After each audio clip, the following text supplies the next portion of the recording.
The America arc is probably the greatest arc in the original Shaman King. It's a cool, fun adventure story following a group of friends traveling across America to find the Patch Village in order to progress to the next round of the Shaman fight. It has an incredibly large scale, menacingly likable characters and dynamics between them, epic stakes and setup for the future events, and one of the smoothest, greatest villains of all time. And what's strange about this arc is that it's mostly made of filler, which is where we need to start when picking apart the actual brilliance of this arc. The fact that the original Shaman King has good filler. Good filler sounds like an oxymoron, and it's understandable why so many people think that way. To many, filler is a waste of time, something that gets in the way of the plot, and in most cases actively serves as a detriment to people's viewing experience of an anime. But filler isn't inherently a bad thing, it's just that most of the time it's used poorly. But there are actually a few shows that use filler quite effectively.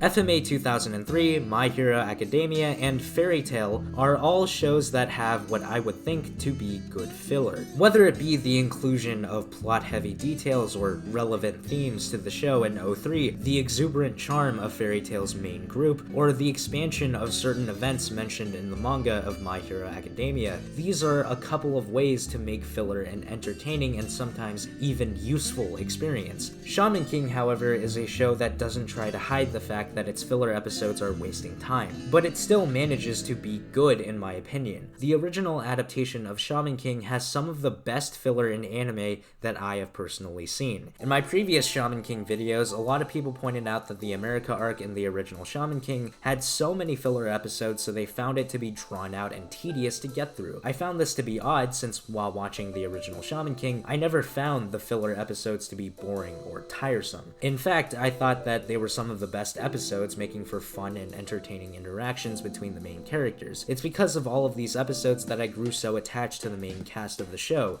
and why I was able to get so emotionally invested in the plot. Yes, it felt like a waste of time. I won't deny that because, well, that's the point of these episodes, and it works. Let me explain. The main character of the original adaptation of Shaman King is a very unique shonen protagonist. He's not your typical energetic, bright-eyed kid who wants to be the strongest ever. He's just this laid-back, chill person who wants to live a life of leisure at his own pace. He wants to be lazy, but in order to be lazy, he ironically has to do more work than he wants to. Now, compare this character to the Yo from the manga and the new adaptation, and you don't have the same character. The manga and the new anime continuously call Yo lazy, but he's never really portrayed in such a way. He honestly fits the typical shonen mold. He's hot-headed, he's excitable, he gets mad at people he doesn't see eye to eye with. However, in the original, Yo never really gets mad. He doesn't care enough about things to be angry. The only times he does is when it comes to the safety of his friends, and even then he finds it in his heart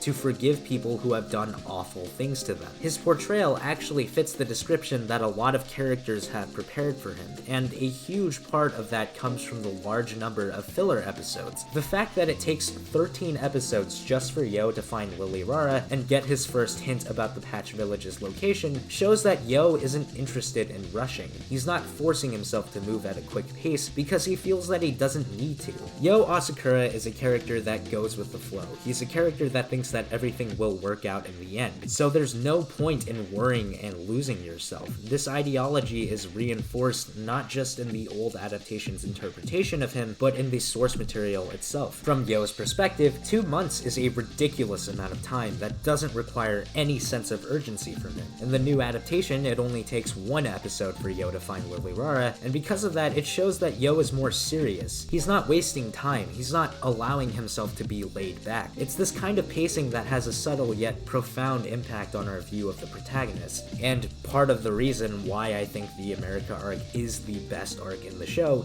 is because of Yo's portrayal as a character. So many events in the original Shaman King are a direct cause of Yo's personality and the decisions he makes based on his personality, and including Yo, there are 3 characters that are vital to understanding what makes the America arc so great. One is our main villain.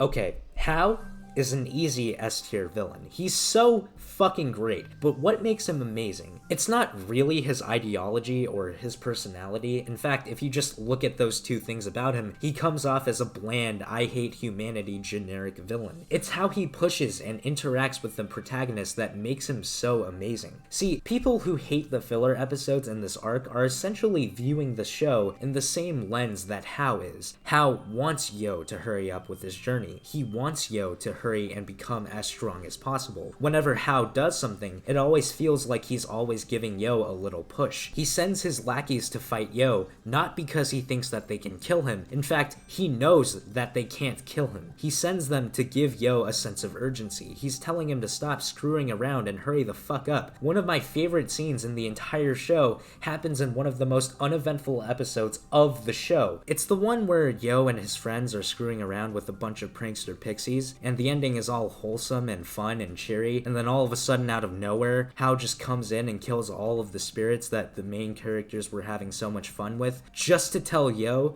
to stop screwing around. In that sense, he's kind of like a rival, always pushing Yo to be stronger, but his intent is malicious, which makes him so unique and fun as a villain. And speaking of that episode, we have a perfect transition to our third vital character, who perfectly rounds out the trio, Lizurg.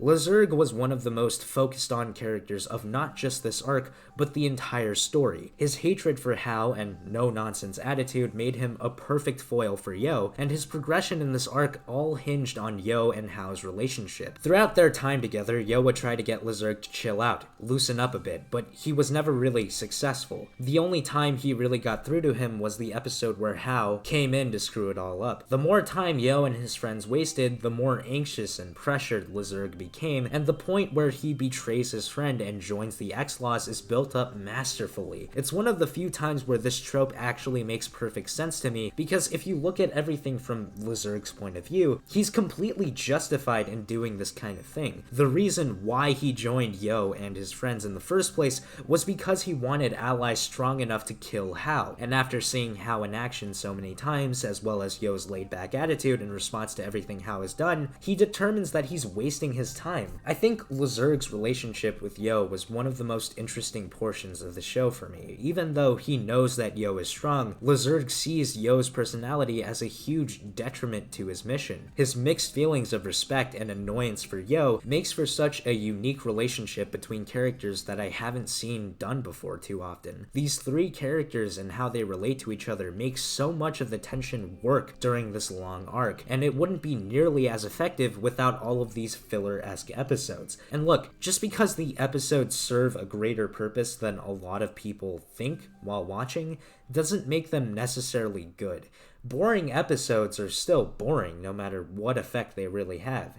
But I never found these episodes to be boring either. In fact, a lot of my enjoyment and attachment to the series stems from these episodic stories presented from the first portion of the arc. Without these episodes, I doubt I would love the cast nearly as much as I do. The group dynamic of the main cast is really something special. Yo's laid-back demeanor contrasting, well, pretty much everyone else in the group, makes for some real comedy gold. Yet all of the members of the group have such an undying sense of respect and loyalty to him that their interactions are really endearing and likable as hell. Ren's constant desire to show how much better than everyone he is leads to some really fucking hilarious shit happening. そこまでだ。最後の仕上げは俺がやる。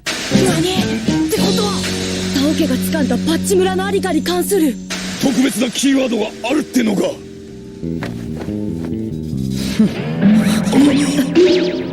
エンター。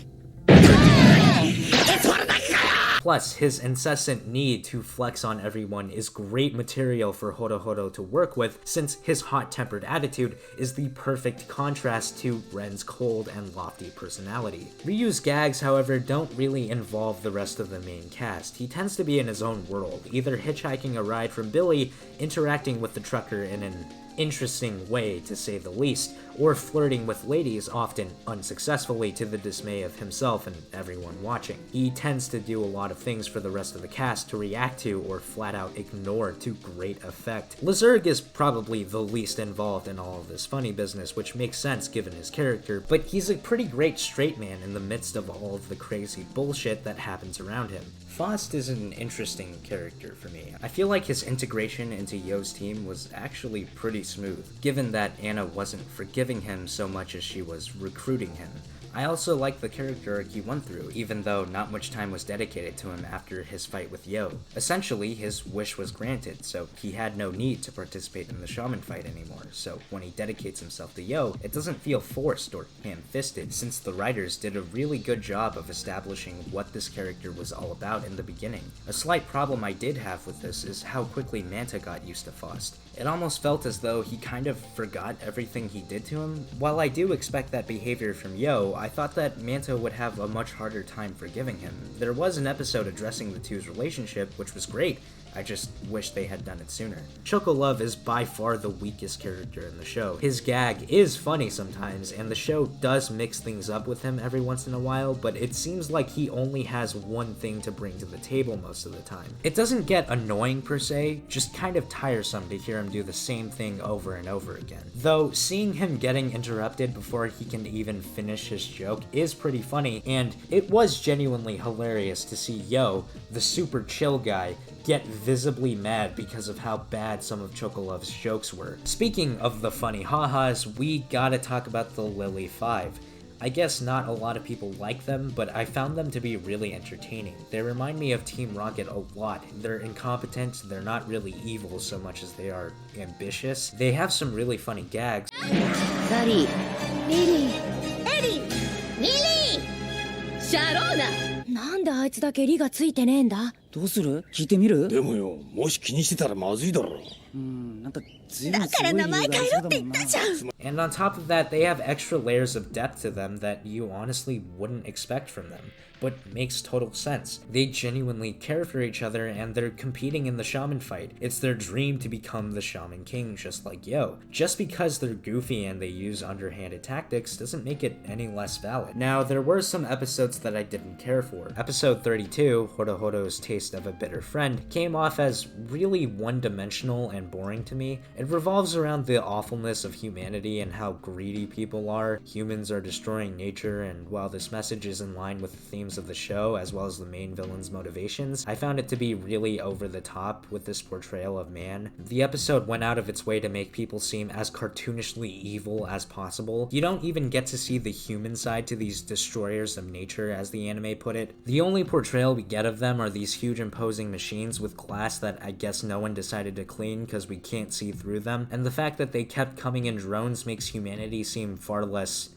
human. I did like the fact that Horohoro was trying to teach his new hippie friend that humans and nature have to coexist together, but from the way this episode was directed, you can really tell what kind of effect the show was going for. Despite the one or two duds in this arc though, this was still an amazing arc that was home to some of the greatest moments of the show. Don't even get me started on the ludicrous amount of hype that spawns from the latter half of this arc, which after watching it I can only describe as one thing: epic. There's just something about watching all of these characters working behind the scene that make me go, oh shit, something's going down. There are just so many great moments in the stretch of the show.